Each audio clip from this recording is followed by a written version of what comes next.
બરડા પંથકના હાથલા ગામે શનિદેવનું મંદિર આવેલું છે, જે શનિ જયંતિ અને શનિશ્વરી અમાસની ભવ્ય ઉજવણી થઈ હતી। ત્યારે પોરબંદરથી પણ પદયાત્રીઓનો સંઘ હાથલા ગામ ખાતે પહોંચ્યો હતો।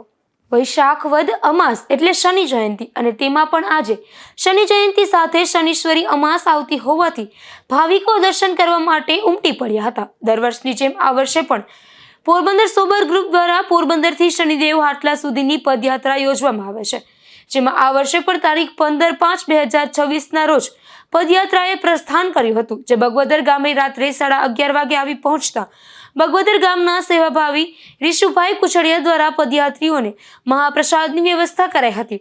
આ વર્ષે શનિવારે શનિ જયંતિ હોવાથી પદયાત્રીઓ મોટી સંખ્યામાં જોડાયા હતા, જે અંદાજે બગવદર ગામે 1000 થી 1200 પદયાત્રીઓ આવેલ હતા। ઉપરાંત બાઇક અને 4 વ્હીલ લઈને જતા દર્શનાર્થીઓ મોટી સંખ્યામાં જોવા મળતા હતા, જેથી બગવદર ગામે બસ સ્ટેન્ડ સામેના ચોકમાં 4000 જેટલા દર્શનાર્થીઓએ મહાપ્રસાદનો લાભ લીધો હતો અને સેવાકીય કામગીરીમાં બગવદર ગામના યુવાનો પણ સહભાગી બન્યા હતા।